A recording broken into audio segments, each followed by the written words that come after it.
बोलो महालक्ष्मी की जय। मैं आज एक कथा सुनाने वाली हूँ जो बहुत सच्ची है।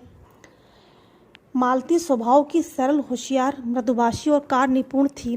फिर भी उन पर दुख के पहाड़ टूट पड़े। 2 पुत्र हुए, फिर अचानक उनके पति को स्कूटर एक्सीडेंट हुआ और उनके 2 पांव कट गए। दाहिना हाथ भी क्षतिग्रस्त हो गया। समझो जान ही बच गई।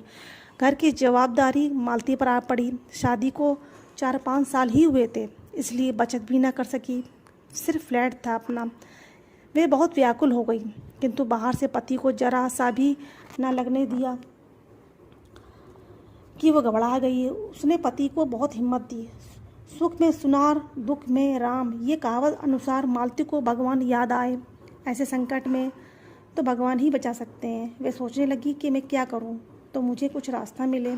अचानक उनको याद आया कि उसकी शशि भाभी कुछ तकलीफ आने पर बार बार वैभव लक्ष्मी व्रत करती थीं और वो बार बार उद्यापन भी करती हैं।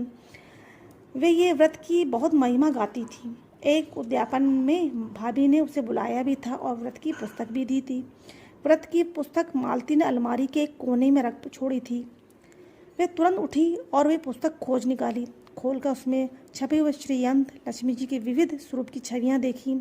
व्रत की विधि पढ़ी, व्रत की महिमा पढ़ी। उसे हुआ मैं भी ये व्रत करूं। लक्ष्मी माँ अवश्य दिखाएंगी रास्ता।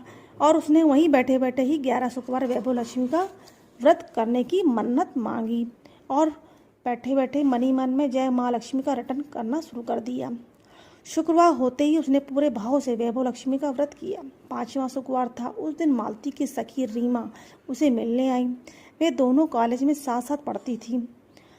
दोनों अपनी अपनी बातें कर रही थी। मालती की तकलीफें सुनकर रीमा ने कहा, मालती, तेरी तकलीफें दूर करने का एक रास्ता है। तू ब्यूटी पार्लर शुरू कर। तूने ब्यूटी पार्लर का कोर्स भी किया है और तू चित्रकारी भी अच्छी कर लेती है। तुझे ये सब कितना अच्छा आता है। और तेरे फ्लैट में से एक रूम ब्यूटी पार्लर के लिए खाली कर दे। हमारे पड़ोसी ब्यूटी पार्लर का फर्नीचर सब बेचने को तैयार हैं, क्योंकि वे फ़ौरन जा रहे हैं। उन्हें जल्दी जाना है। हमारा संबंध भी बहुत घरेलू है। मैं तुझे कम दाम में और हफ्ते से सब दिलाऊंगी, ठीक है।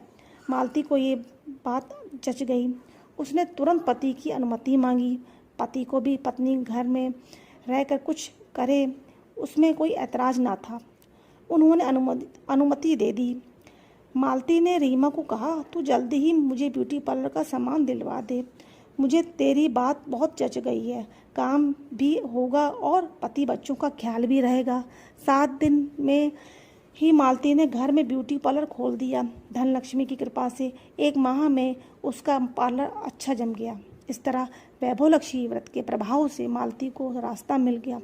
1 ही साल में मालती ने बहुत से पैसे कमा लिए। उसमें से पड़ोस या फ्लैट खरीदकर उसने एयर कंडीशनर ब्यूटी पार्लर खोला। ऐसी है वैभव लक्ष्मी व्रत की महिमा। तो प्रेम से बोली माँ लक्ष्मी की जय हो। यदि ये वीडियो आपको अच्छा लगे तो इसे लाइक, सब्सक्राइब करना ना भूलें। जय हो माँ लक्ष्मी की।